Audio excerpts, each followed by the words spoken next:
Trovadores, el siguiente relato hace parte de una saga de 4 libros del autor Daniel Canal Flores, Divorcio diferido. Parte 1 a parte 4, El sueño de Berenice, El aquelarre y La batalla de las almas. Te dejo el link de compra de Amazon, así como sus redes sociales. Sería genial que los adquieras. Divorcio diferido 3, El aquelarre, capítulo 1. En la Edad Media. El traqueteante sonido de la carreta acompañaba los tañidos del reloj del campanario. Eran las 12 en punto de la noche cuando empezó a aproximarse a la puerta norte. Aunque la ciudadela disponía de un doble amurallado, en tiempos de paz solo permanecía vigilado el perímetro exterior. Los soldados, 2 viejos veteranos curtidos en 1000 batallas, dieron un respingo al observar al singular cochero bajo la luz difusa de las antorchas.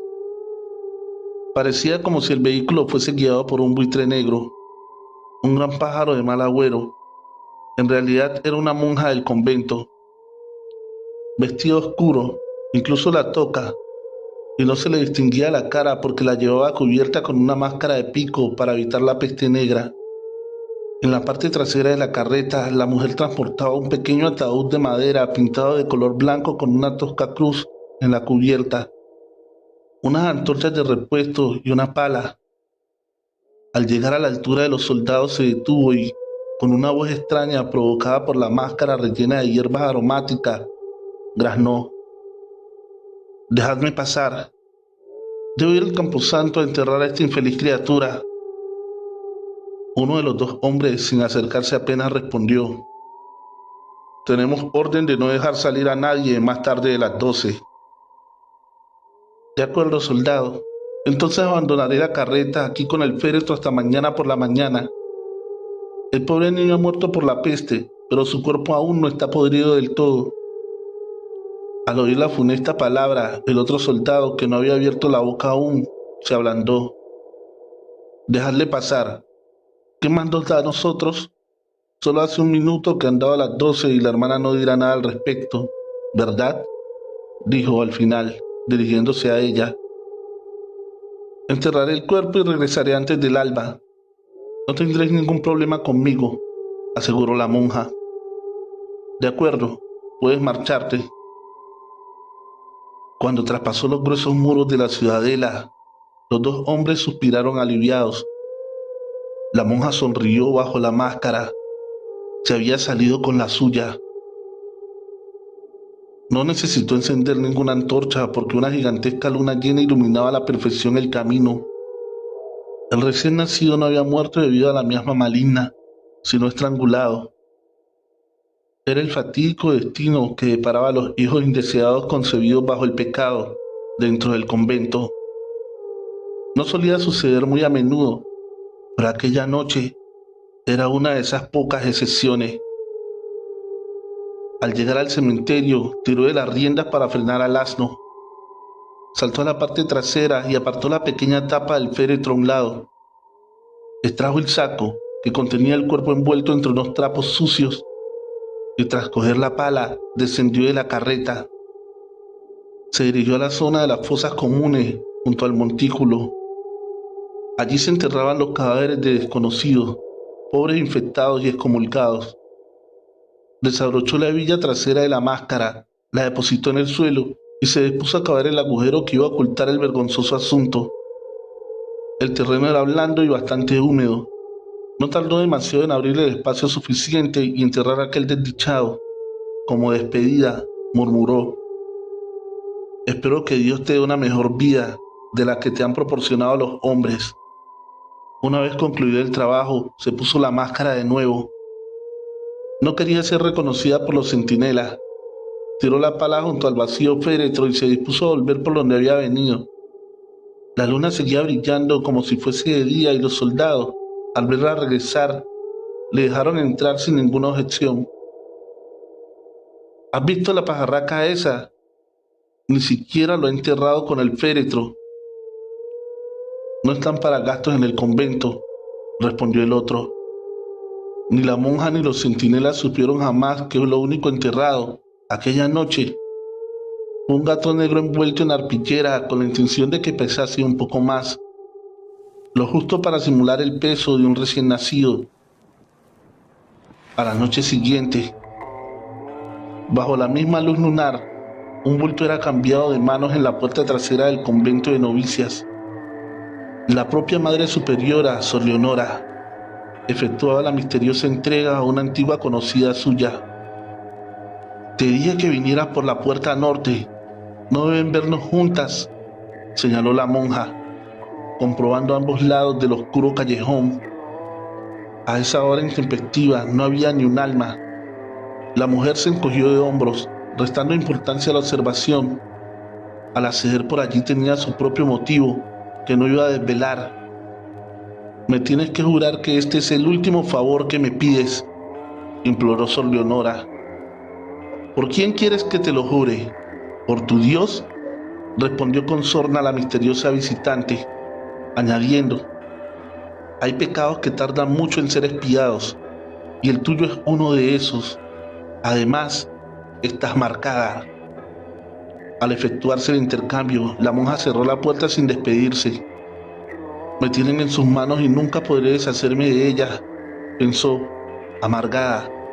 Años atrás, en su juventud y cuando aún no había sido ordenada Madre Superiora, tuvo un desliz inconfesable: coquetear con la brujería.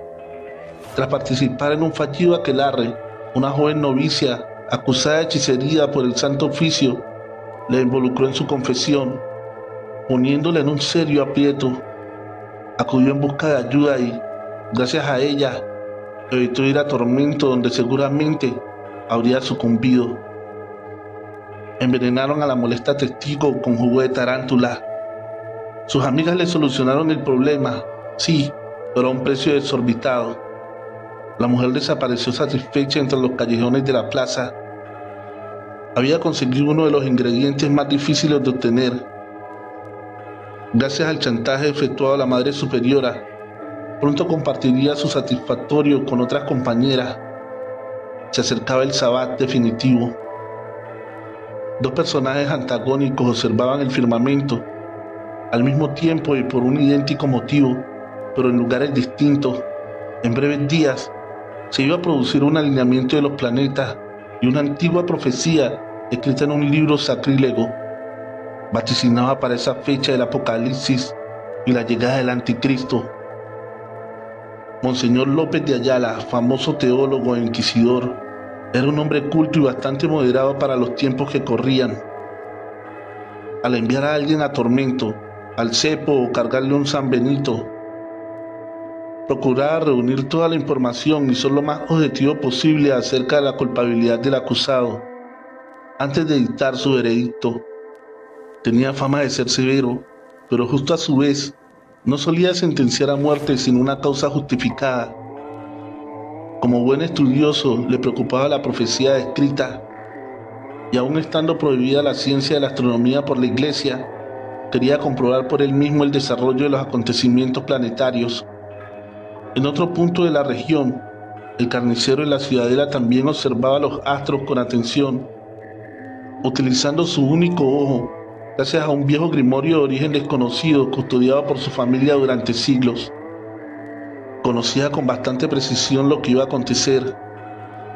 Su profesión era una tapadera que escondía su verdadera actividad, la brujería. El hechicero tuerto tenía a su cargo la ejecución de los sacrificios, conjuros y, sobre todo, de la preparación del evento más importante, el aquelarre. Solo él conocía la ciencia hermética, cuyas fórmulas y disposiciones le permitían conjurar a los distintos entes maléficos existentes, incluido al Lord del Mal, conocido por los iniciados como Satanás, Belcebú, Leviatán o el Maligno. Uno de los dos hombres sonrió tras concluir las comprobaciones celestes: el nigromante. Esa misma noche, la enigmática mujer se detuvo en uno de los callejones oscuros, repletos de inmundicia, y desenvolvió el paquete sin poder contener su ansiedad. Necesitaba alimentarse. Entre los trapos apareció el cadáver de un niño muerto al poco de nacer. El cuerpo, rígido como una piedra, tenía un tono amoratado. Sin más preámbulos, acercó su boca al pequeño cuello y clavó sus afilados colmillos. Aún quedaba algo de sangre en el interior, la suficiente para aliviar la agonía del hambre. Al escuchar ruido, una rata negra peluda y llena de pulgas asomó el hocico entre los desperdicios. Su instinto animal le advirtió de que no convenía acercarse mucho a aquella criatura, menos aún cuando estaba alimentándose. Tras succionar hasta el último jugo, la vampiresa contrajo los colmillos en el interior de sus encías y eructó. El color del cadáver tornó a morado oscuro, pero restó importancia al cambio de tonalidad y lo volvió a envolver. Al fin y al cabo, estaba muerto igual. Comprobando que no hubiese nadie cerca, salió cautelosa en dirección al palacio. Sabía que la señora la esperaría despierta hasta su regreso. Al entrar por la puerta, que daba a una de las cocinas, encontró a la baronesa sentada en una silla. Estaba descalza y solo llevaba puesto un ligero camisón que traslucía en el interior su cuerpo desnudo. Nada más encontrarse, preguntó impaciente: ¿Lo tienes? Sí, está envuelto en estos trapos. Déjame verlo, Suzette, dijo la baronesa mientras encendía una vela. Puso el fardo sobre la mesa, lo abrió y se apartó a una distancia prudencial. No le gustaba mucho la luz directa. Al contemplar el contenido del paquete, la baronesa miró con severidad a Suzette, pero no dijo nada. Incapaz de mantener su mirada, la criada se acercó cabizbaja y cubrió el pequeño cadáver de nuevo. Ponlo en salmuera y escóndelo entre las barricas viejas al final de la bodega. Procura que esté a salvo de las ratas y no lo muerdas más, ordenó la baronesa. El cadáver tenía un aspecto lamentable, aunque esperaba algo así por parte de Suzette. Mientras la criada descendía las escaleras para contemplar sus instrucciones, la baronesa se retiró a sus aposentos. El varón, dueño y señor de la ciudadela, roncaba pierna suelta en el palacio de Bailey. Al alba, Suzette, bastante hambrienta aún, se dirigió a su habitáculo situado en la buhardilla. Allí, unos toscos vidrios opacos y emplomados, incrustados en las ventanas, la protegían de los dañinos rayos solares. Trovadores, hemos llegado al final de este episodio.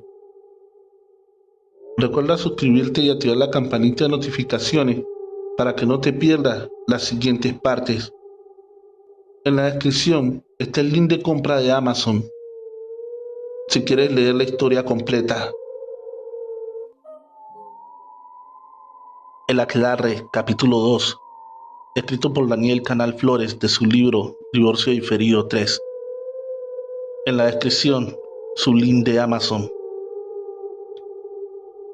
Carta dirigida a la máxima autoridad del Santo Oficio de la Inquisición un par de meses atrás. Al muy excelentísimo Inquisidor Supremo. Yo, Fray Avellaneda, humilde padre franciscano responsable del convento de San Rulapio, sito en la ciudadela y tutelado bajo la autoridad del varo de Bailey, informo los siguientes hechos por orden expresa de este. En los últimos meses se han dado, en la comarca, múltiples y extraños casos de prácticas heréticas por parte de un elevado número de villanos. El brazo secular de la ley ha tomado medidas en los delitos más flagelantes y se ha ahorcado a una cantidad considerable de herejes, pero el juzgado ya no da abasto y estima que no es competencia suya. El problema ha surgido cuando, en lugar de disminuir dichas herejías, se ha originado un cruce monumental de denuncias entre ellos, creándose un galimatías difícil de resolver. Varias muertes, provocadas en su mayoría por la peste negra, y las malas cosechas no ayudan mucho a paliar el sentimiento generalizado de que la región está infectada de seres malignos y diabólicos. En las mazmorras de las torres se encuentran encerradas tantas personas sospechosas que, a muchas de ellas, las han tenido que confinar en sus propias casas bajo juramento, en espera de juicio. Por otro lado, el verdugo oficial no tiene capacidad ni siquiera para la aplicación de los tormentos pertinentes.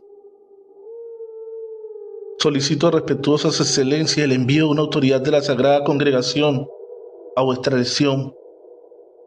Solicito respetuosa su excelencia el envío de una autoridad de la Sagrada Congregación a vuestra elección para poner remedio a este conflicto, rogándole me dé su bendición, su excelencia. Quedo respetuosamente de usted en el nombre de Cristo. La respuesta no tardó mucho en llegar en un breve mensaje sin firma, pero avalado con el sello cardinalicio. A Fray Avellaneda, pater franciscano del convento de San Rulapio, en la baronía de Bailly, atendiendo su solicitud, hemos designado al Ilmo y Rodmo, Monseñor López de Ayala, inquisidor del Santo Oficio, otorgándole plenos poderes para llevar a cabo la tarea asignada. No es menester suponer que será acogido con el protocolo adecuado y que recibirá las prerrogativas acordes con su cargo. Su excelencia arribará con fecha. Un par de días antes de la esperada llegada del inquisidor, se produjo el siguiente diálogo entre el barón y la baronesa de Bailly mientras discutían las diferentes formas de agasajar a la insigne visita. He pensado que, después de la cena y para amenizar la velada, pueden actuar los saltimbanquis y los acróbatas, dijo el barón, satisfecho de su idea. No lo veo muy apropiado. Recuerda que es un representante del Santo Oficio y no uno de esos nobles amigos tuyos con los que sales a cazar. ¿Y qué es lo que recomiendas?, preguntó con tono fastidiado. Una cena frugal, sin vino ni música. Luego lo invitaría a escuchar un concierto íntimo en el que Suzette y yo podemos tocar el arpa. De acuerdo, aceptó el barón de mala gana, soltando un prolongado suspiro. Al menos, permite que sirvan vino en la cena, si no va a asemejar un funeral. Me parece bien, accedió ella, añadiendo, lo servirán en copas de plata y no en esos asquerosos cuernos de chivo que tanto te gustan. Nuestro invitado se sentirá halagado por la diferencia y no resultará indecoroso. Entonces, procura que la sirvan con la tapa puesta. No quiero tener que lamentar ningún envenenamiento inesperado. Renata, apodada por los habitantes de la villa como la Negra, vivía sola, oculta y enclaustrada en una cueva del bosque desde que su marido la había repudiado y abandonado a su suerte algunos años atrás por fea. Una enorme verruga facial no solo la condenó a la soledad, casi le costó la vida al ser acusada de bruja por los ignorantes del pueblo. Escapó de la horca por muy poco. Se alimentaba de pequeños animales que cazaba con sus ingeniosas trampas y completaba su dieta con hierbas, plantas y setas del bosque que conocía a la perfección. Había creado un pequeño invernadero en el interior de la cueva, en el que cultivaba sus propios remedios y venenos. A menudo solía intercambiar sus brebajes de forma clandestina con las aldeanas del pueblo que, a cambio, le proporcionaban ropa de abrigo, utensilios y algo de compañía. Era la persona mejor informada de la comarca respecto a lo que sucedía en el interior y exterior de la ciudadela. En el camino, el sol abrasador del mediodía castigaba el camino mientras la ausencia de viento provocaba la suspensión de las partículas de polvo que levantaban el carruaje a su paso. Despuntaba el otoño, pero un inusual calor casi veraniego acompañaba la llegada del inquisidor. Tras un par de noches durmiendo en los míseros lechos de las posadas, deseaba llegar a su destino. El Santo Oficio le había honrado eligiéndole, entre otros, para llevar a buen puerto aquella misión y, aunque no era su objetivo principal, tampoco iba a desdeñar los pingües beneficios que iba a obtener, ni la adicional proyección ascendente de su carrera. Estaba satisfecho. Al pasar un recodo, observó una curiosa construcción alargada sin apenas ventanas. El cochero disipó sus dudas, haciendo una breve parada. ¿Hemos llegado a la ciudadela?, preguntó, pensando que quizás era algún tipo de edificio auxiliar del fortín. No, excelencia, es la frontera donde linda la baronía de Bailly con el resto de la comarca. A partir de ahora el territorio que recorramos corresponde a los dominios del barón. ¿Y esa edificación qué es? Es la leprosería, excelencia.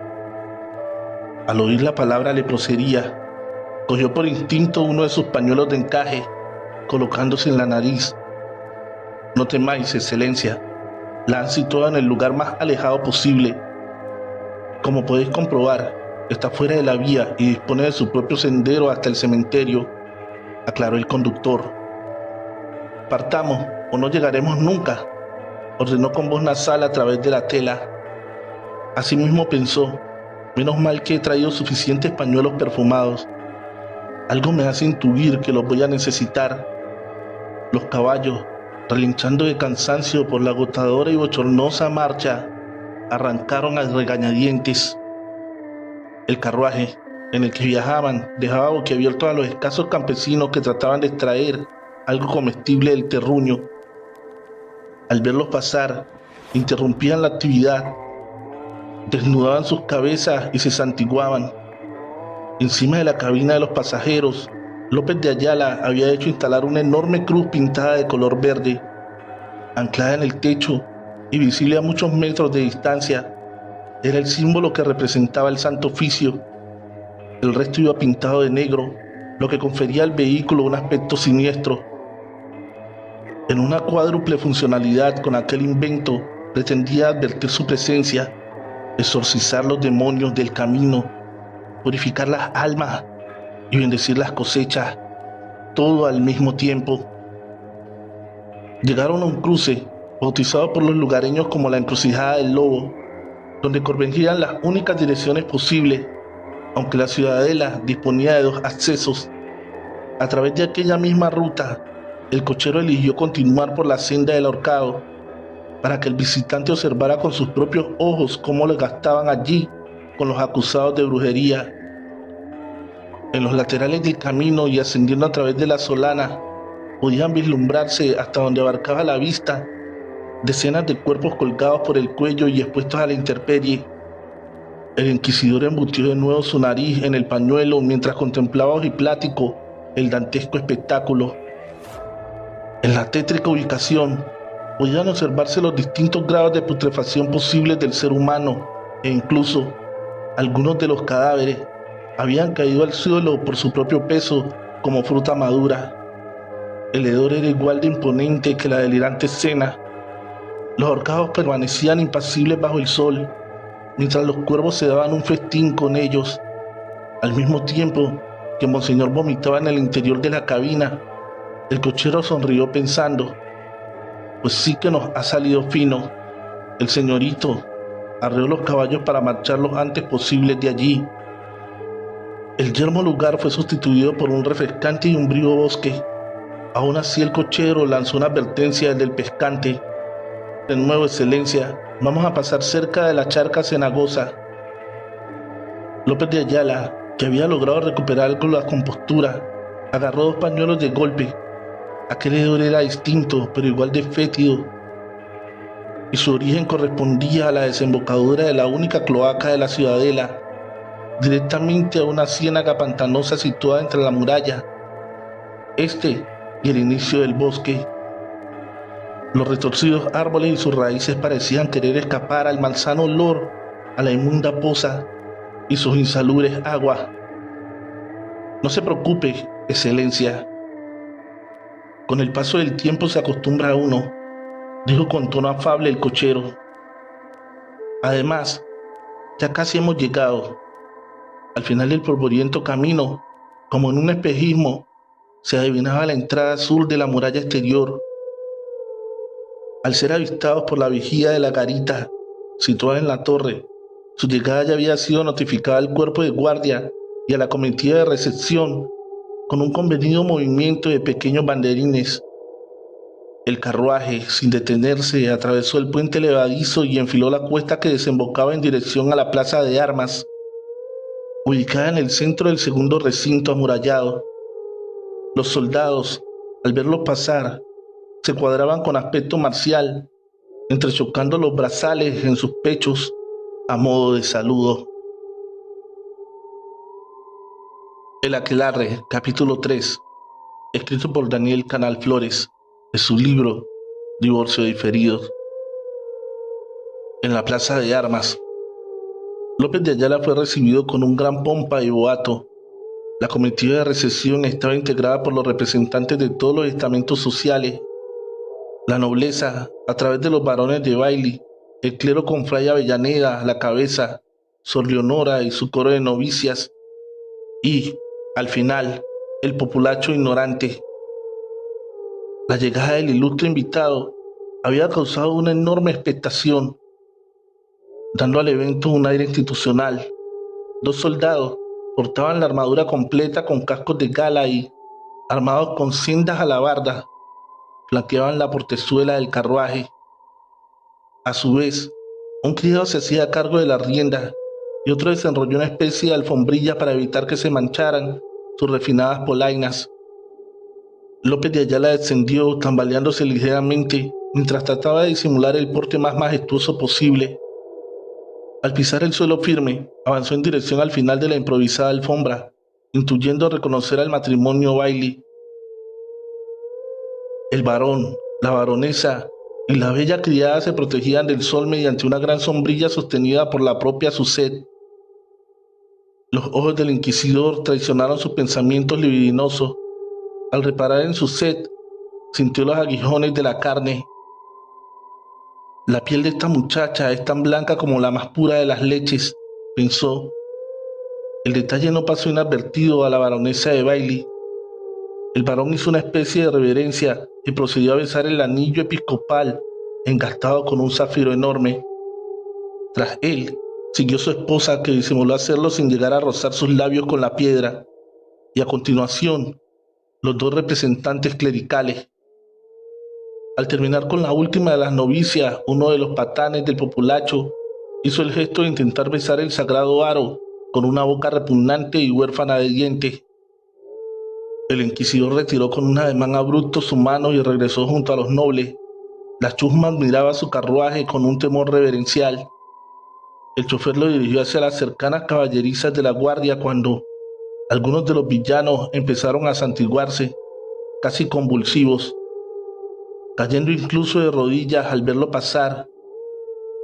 Monseñor contemplaba el espectáculo con cara de extrañeza y el propio varón trató de disculpar la actitud de sus súbditos, a la vez que hacía una discreta señal a sus soldados para retirar a los espontáneos adeptos de la fe. Disculpadles, excelencia, llevan muchas horas esperando a pleno sol sin sus míseros gorros, añadiendo a continuación: supongo que estaréis extenuados después de tan largo viaje. Cuando gustéis os acompañarán a vuestros aposentos, donde podréis asearos y descansar hasta la hora de la cena. Nuestra criada Suzette le atenderá en todo aquello que precise durante su estancia entre nosotros. Si necesita de sus servicios, hágala llamar, dijo la baronesa con un tono sugerente que, a buen observador, no dejaba lugar a ninguna duda. Os lo agradezco, mi señora. Después, dirigiéndose al varón, dijo: tenéis razón, estoy algo agotado. Acepto con sumo agrado vuestras sugerencias. Fray Avellaneda, que había asistido al intercambio de palabras, vio la ocasión para intervenir. Hemos habilitado la mejor celda del convento. Dispondréis de vuestro despacho y de una confortable habitación. Además, los hermanos os han preparado un ligero tentempié. El grupo empezó a dispersarse, abandonando la sofocante plaza. Los 2 soldados acorazados suspiraron con alivio al sentirse liberados para quitarse la pesada parafernalia militar. Ya en la cuadra, los extenuados caballos relinchaban de satisfacción cuando les retiraron los arreos. Los pobres animales aún tiritaban por el esfuerzo realizado. Otro de los personajes, el cochero que había traído al inquisidor, se retiró con discreción en dirección a la taberna cercana del burdel. Nadie tenía que dirigir sus pasos hasta allí, porque conocía ambas ubicaciones a la perfección. La primera noche en la ciudadela. El fastuoso comedor del palacio permanecía en un inusual silencio, interrumpido solo por la labor de los sirvientes que atendían la cena. Morc, el bufón predilecto del varón, observaba entristecido el desarrollo de la misma. escondido tras una de las túpidas cortinas. Le habían prohibido aparecer mientras durase la visita del inquisidor. Los invitados comían comedidos, más que por frugalidad. Por no manchar las suntuosas galas que se habían puesto para la ocasión, Suchet se encargaba de servir a Monseñor. López de Ayala se encontraba en el séptimo cielo cada vez que la criada le rozaba o mostraba un atisbo de sus insinuantes y pálidos pechos a través del corpiño. ¿Habéis encontrado confortables vuestros aposentos, excelencia?, preguntó el varón para romper el hielo. Como bien sabéis, los adeptos a la fe nos adaptamos con humildad a todas las circunstancias, contestó con diplomacia, tratando de no ofender a Fray Avellaneda con su respuesta. No sabía que el fraile estaba medio sordo. En su opinión, la celda era horrible, angosta y húmeda para albergar a una personalidad de su calibre. Tras la cena, ya tenía en mente efectuar una parte con el varón, con la intención de solicitar su traslado al palacio lo más pronto posible. Esporádicamente, uno de los criados entraba con una oveja sin esquilar, blanca e inmaculada, para que los comensales limpiaran sus manos en el pelaje del animal. López de Ayala, al advertir que todos compartían la desconcertante servilleta, declinó su turno mientras extraía por debajo de la museta uno de sus sempiternos pañuelos. Decidme, varón, ¿por qué motivo no han recibido cristiana sepultura los cadáveres de los ahorcados que he observado? ¿Por el camino?, preguntó Ayala con sutileza, tratando de aparentar la máxima cortesía posible a su interlocutor. Suchet, que en ese instante llenaba la copa del varón, dio un ligero respingo al intuir que la capciosa pregunta iba a tener unas consecuencias muy desagradables para ella. Disimulando su inquietud, siguió llenando las copas, intentando no perder ni un solo detalle de la respuesta del noble. Por dos sencillos motivos, excelencia: escarmentar y lesionar al vulgo. La mayoría de mis súbditos son buenos campesinos temerosos de Dios, otros, para su desgracia, no lo son tanto. Con ese castigo ejemplar tratamos de aleccionarle y hacer que no lo olviden, añadiendo casi sin querer en un tono más bajo, como hablando a sí mismo: pronto podréis comprobar lo obtusos que pueden llegar a ser. Tras un ligero lapsus, el varón zanjó el asunto de la mejor forma posible. No obstante, en vuestro honor, mañana mismo daré la orden a mi guardia para que incineren a esos miserables. El inquisidor, satisfecho con las palabras del anfitrión, cambió de tema, mientras una disgustada Suchet abandonaba el comedor casi sin poder evitar una mueca de desaprobación. Apretó con tanta fuerza la jarra de vino al escuchar la respuesta final del varón, que se marcó las uñas en la palma de su mano. Mañana visitaré la ciudadela para familiarizarme con este bello lugar. Esta tarde ya he conocido el convento franciscano y mañana espero poder visitar el vuestro, prosiguió Ayala, dirigiéndose al Sor Leonora. Por supuesto, seréis bien recibido. Las novicias están deseando conoceros, respondió ella con un imperceptible deje tembloroso en su voz. Al finalizar el segundo plato, el varón, alzándose de la silla, propuso un brindis.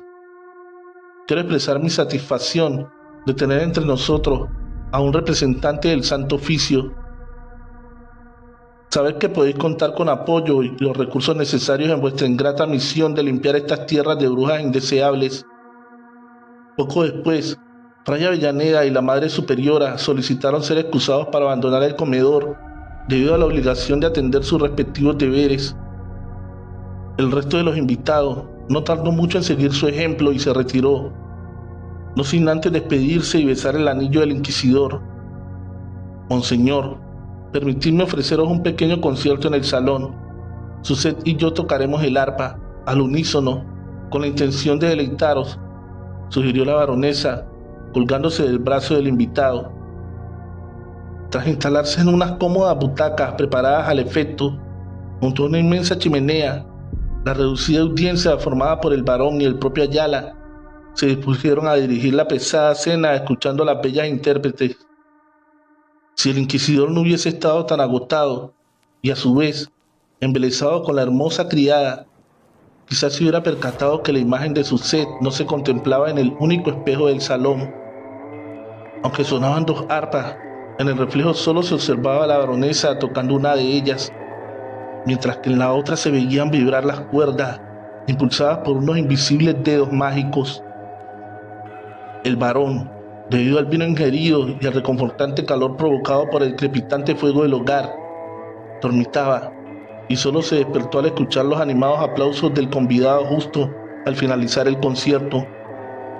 Su sed avisa a la guardia nocturna para que acompañen a su excelencia hasta el convento, dijo la baronesa, dando por concluido el virtuoso evento. Tras intercambiar unas breves y discretas palabras con el varón en referencia a sus aposentos, se dirigió la baronesa. Estoy muy agradecido por su hospitalidad, madame. La felicito. Ha sido un concierto soberbio, dijo Ayala, lanzando una última mirada hacia su sed antes de salir del palacio. Al llegar al convento, un joven fraile le estaba esperando.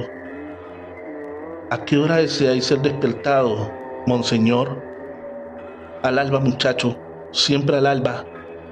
Tras desvestirse, Ayala les trajo un cilicio de su equipaje y lo dejó junto a sus vestimentas. Después, cogió las disciplinas y procedió a fustigarse con fuerza. Suscríbete a este canal y activa la campanita de notificaciones. El Aquelarre, capítulo 4, Historia de Brujas, escrito por Daniel Canal Flores. En la descripción de este video, el link de su libro de Amazon de Divorcio Diferido 3. En el dormitorio principal del palacio. Antes de acostarse, la baronesa interrogó a su marido. ¿Qué cuchicheabais después del concierto? Me han solicitado instalarse aquí, en vez del convento. No está cómodo con los franciscanos. Además, me ha comunicado que, tras inspeccionar la situación, su intención es empezar con los juicios pasado mañana. ¿Y qué le has contestado? Lo mismo que a ti, sí a todo, bromeó el varón. Al notar un asomo de enfado en la cara de su esposa, matizó su respuesta. A lo del traslado le he dicho que espere un día más para evitar el enojo de Fray Avellaneda. Ya buscaremos alguna excusa. Cuando la ciudadela dormía, su sed iniciaba la jornada para su verdadero señor, el hechicero tuerto. Llevaba varios días atareada en atravesar los dominios del varón de un extremo a otro, ocupándose de preparar la logística del aquelarre. Primero, convertida en murciélago, cruzaba el bosque casi por completo hasta llegar a la cueva de la Negra, responsable de aprovisionar los ingredientes menores. Después, recuperando su apariencia humana, hacía una breve pausa en el área de los ahorcados para alimentarse hasta la saciedad. Ese era el motivo de su enojo e inquietud tras escuchar la impertinente consulta efectuada por el inquisidor durante la cena. Finalmente, su sed continuaba a pie en dirección a la cercana encrucijada del Lobo, y desde allí atajaba por un sendero oculto que atravesaba los dólmenes prehistóricos y desembocaba a un pequeño lago, su destino final. Tras la catarata que nutría el estanque, existía una gruta natural oculta a la vista y con un difícil acceso, conocido solo por unos pocos iniciados. La vampiresa dejó la alforja junto a las otras depositadas previamente allí. El material necesario para el ritual permanecía en un rincón del suelo, bastante alejado de la entrada, evitando el efecto nocivo de la humedad. La recóndita ubicación tampoco era accesible a las alimañas, los roedores ni los insectos. El regreso, volando, era más corto en su duración. Eso le permitía ahorrar tiempo y sortear a los vigías de las almenas. Su único temor era llegar a ser el blanco de algún ballestero aburrido, por lo que procuraba maniobrar en consecuencia. Al día siguiente, una parte de los campesinos y súbditos malvivía diseminada por los arrabales circundantes a la ciudadela. La otra residía como podía en la pequeña villa adosada junto a la pared de la muralla oeste. Los nobles, los soldados, los criados, las religiosas y los caballos del barón tenían su residencia en la parte interna del segundo recinto amurallado, situado en la plaza central del fortín.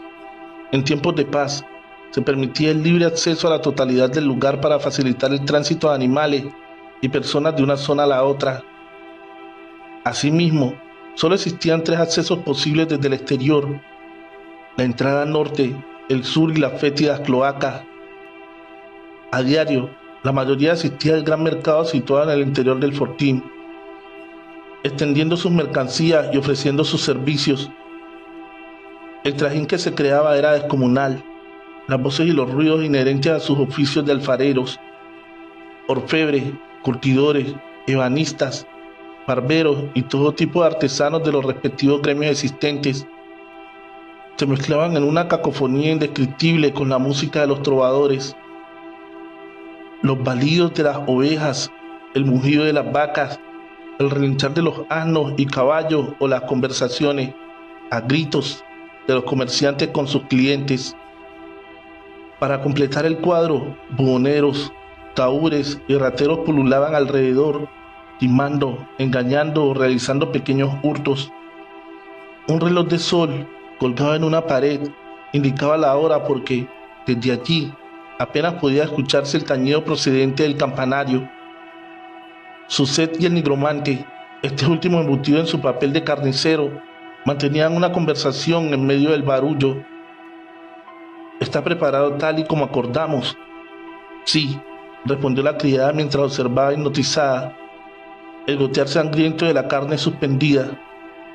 ¿Falta alguna cosa? No, está todo. ¿Algún problema? ¿Te has cruzado con alguien?, preguntó, hincando en ella su túnico ojo, tratando de escudriñar la verdad. Ninguno, no me ha visto nadie. Eres buena, jodida, condenadamente buena. Escoge el trozo que quieras, invita a la casa, dijo el hechicero, dedicándole una sonrisa. Suzette examinó los colgajos con mirada experta y no se hizo de rogar. Señaló el más sangriento y jugoso. Buena elección. La carne de venado es la más fresca hoy. Las otras no lo es tanto, pero aquí no tienen suficiente paladar para distinguirlo y solo quieren lo barato. Tras la explicación incitándose en el que iba a ser el conciliábulo definitivo, se despidieron. Tras la explicación incitándose en el que iba a ser el conciliábulo definitivo, se despidieron. Presentarle mis respetos a la baronesa. A su alrededor, los mercaderes seguían peleándose por atraer la atención de los posibles clientes con sus gritos y algarabías. En el convento franciscano, López de Ayala fue despertado al amanecer, sumergido en una agitada y angustiosa pesadilla. Al ser zarandeado por su asistente, el mismo que le había recibido la noche anterior, lanzó un grito terrorífico. El muchacho no se inmutó por ellos, ni por las marcas de latigazos que mostraba la espalda del religioso, ni por el cilicio asomado entre los ropajes. Estaba acostumbrado a presenciar cosas peores.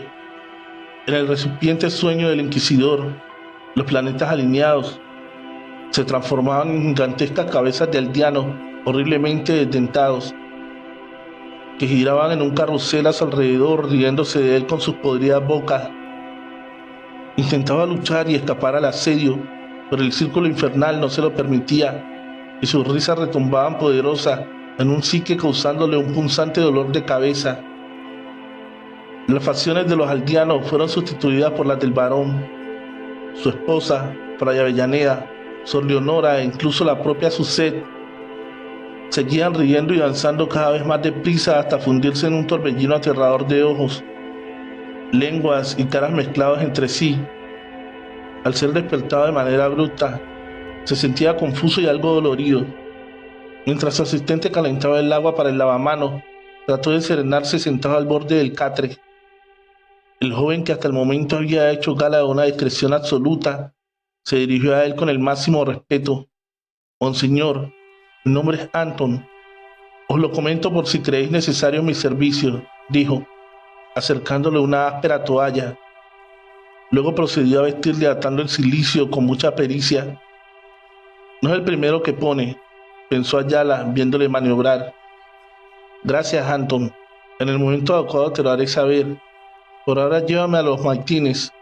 Después de los rezos y el silencioso desayuno comunitario, el inquisidor mantuvo una breve entrevista con Fray Avellaneda, yendo directo al grano. Necesito un escribano.